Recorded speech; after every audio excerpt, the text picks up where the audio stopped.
So now we are going to talk about adiabatic work. So what is an adiabatic work? Adiabatic work is where you have no exchange of heat, and I am going to just derive that adiabatic work here. So du equal to dq plus dw. In case of adiabatic, dq equal to 0. So we are going to have du equal to dw for adiabatic case. Now we know that for an ideal gas we can write du as Cv dt. Now given a temperature difference, so in adiabatic case, of course, then if there is a work done, that means some value of W is there, then you see that Cv, because Cv is taken to be constant, temperature is going to change, and that is the reason that in adiabatic case the temperature changes. And how much is the work done, that will depend on how much change in the temperature is happening. Let us say the temperature is changing from T1 to T2.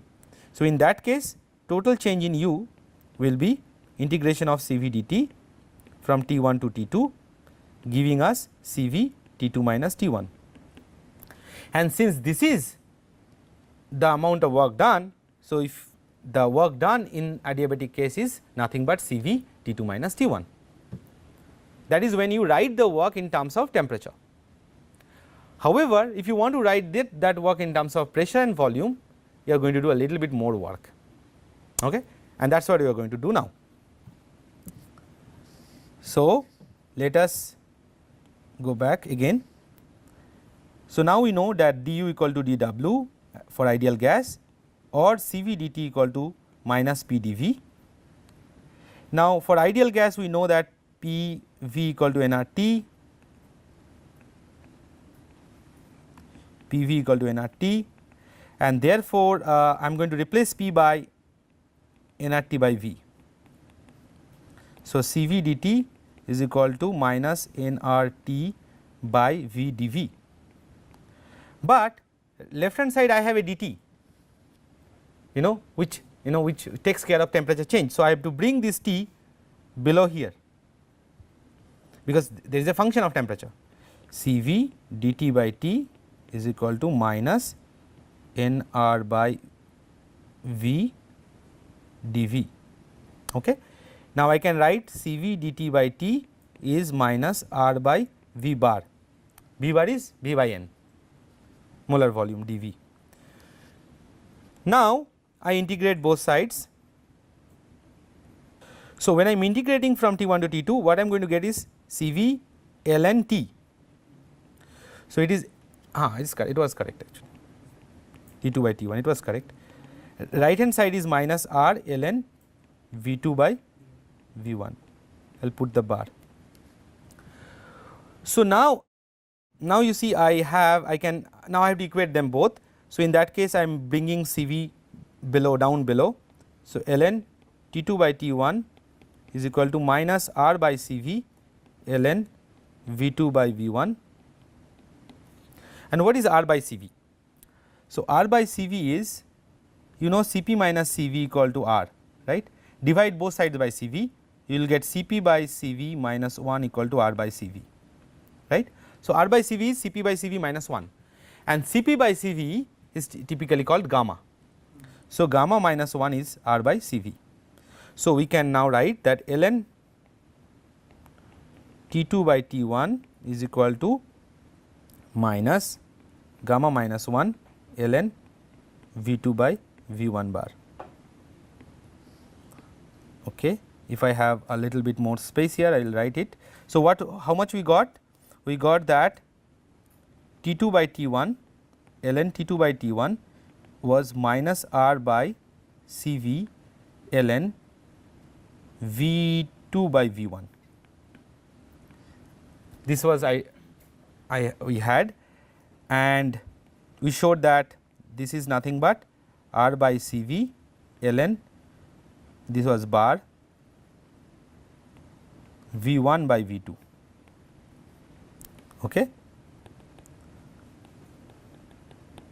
Which means ln T2 by T1 is equal to ln V1 by V2 to the power R by Cv, and we know that R by Cv, okay, we will do that, put the R by Cv later on. So now when we have this equation, both sides ln is there, then we can write T2 by T1 is equal to V1 by V2 to the power r by Cv, which I have calculated to be gamma minus 1. So, this is the equation we have, but we cannot forget the first law of thermodynamics. Sorry, we cannot forget the equation of ideal gas. What was that? PV equal to nRT, that is always there, or PV bar equal to RT, which means if I have T1, then I have P1 V1 bar, and if I have T2, then I have P2 V2, right. Now, let us take the ratio of T2 by T1. What I am going to get? P2 V2 bar by P1 V1 bar. Okay. Let us put the equation 2 in equation 1. So, T2 by T1 I am going to replace that. So, P2 V2 bar by P1 V1 bar is equal to V1 bar by V2 bar to the power gamma minus 1. Now, let us take V2 to the power gamma minus on the left. Now, let us like cross multiply. Okay. What we are going to get? P2 V2 bar into V2 to the power gamma minus 1 is equal to P1 V1 bar V1 to the power gamma minus 1, or gamma minus 1 plus 1 is like P2 V2 to the power gamma equal to P1 V1 to the power gamma. So, for an isothermal case, remember what was the case? PV equal to constant, but for an adiabatic case we get PV to the power gamma equal to constant. That is the difference between isothermal and adiabatic case. So, now that we have derived that, let us write it here. So, what we have seen that P1 V1 to the power gamma is equal to P2 V2 to the power gamma equal to PV to the power gamma in general. Once that is the case, we can always write then pressure as, or any general pressure we can express as P1 V1 to the power gamma divided by V. Now, we are going to calculate the PV way, the work done. So, which is minus PdV integration V1 to V2, and we are going to replace the pressure from this expression, which is now P1 V1 to the power gamma is a constant, right, and this expression is wrong. So, PV V to the power gamma, so it will be gamma. Okay. You see, from this one I am getting it is P1 V1 to the power gamma by V to the power gamma, that was the thing. So, now I am getting correct one dV by V to the power gamma, that is fine now. Now, minus P1 V1 to the power gamma, when I integrate the gamma, what I am going to get? Minus gamma plus 1 by V to the power 1 minus gamma, going from V1 to V2. So, minus P1 V1 to the power gamma by 1 minus gamma V2 to the power 1 minus gamma minus 1 minus gamma V1 to the power 1 minus gamma. And we can see the same expressions, it is written here. So, we can see that what is the correct one. This is a derivation that we have already done. Okay. So, this is the now expression for. So, you see this is same as that of Cv T2 minus T1, you know, that do not forget that is same as Cv T2 minus T1. So, if you have the information of temperature, you use this Cv T2 minus T1 formula. If you do not have the information of temperature, you have to use this complicated formula. Okay. So, now obviously, when you compare between isothermal and adiabatic work, for an isothermal,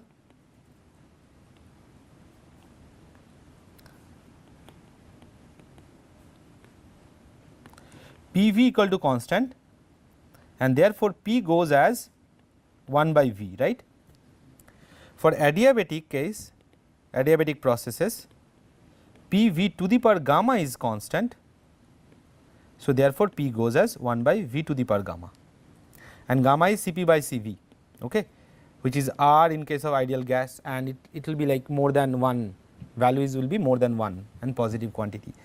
So, when I plot isothermal and adiabatic, what do you think the profile will look like? Let us say this is isothermal. Will the adiabatic be higher or lower? Just compare these two expression and tell me. In one case it is going just 1 by V, another case is going 1 by V to the power gamma. Since gamma is larger than 1, imagine gamma is 2. So, it is decreasing like much faster. So, if gamma is greater than 1, then it will be always lower. So, this is isothermal and this is adiabatic. So, adiabatic work will be always, the pressure fall in adiabatic processes will be always lower than isothermal processes. So, this is the mathematical reason that one is going by 1 by V and another is going by 1 by V to the power gamma. What will be the physical reason for this? The physical reason for this is that in isothermal case, let us say you have a gas system and that is going to expand, but in order to keep the temperature you have a burner kept or a heat reservoir is kept there. So, heat is being supplied continuously. So, because of expansion pressure falls, but because heat goes inside it does not fall as much. But in the adiabatic case system there is no heat going inside. So, pressure is falling according to the expansion volume alone. There is no compensation coming from heat outside, and that is the reason for isothermal processes the pressure is less compared to that of adiabatic processes, and that is shown by this particular nice looking graph where you have not only 2 dimension, but also 3 dimension. The third dimension says that as if when you even change the temperature, then how it will look like. So, that is going to be different. So, that one can study, and reason I have already mentioned. Okay. So, now I think we have crossed the time, but we are going to discuss a few problems or calculations about how to do certain works and things like that tomorrow's class. Okay. So, we will stop here.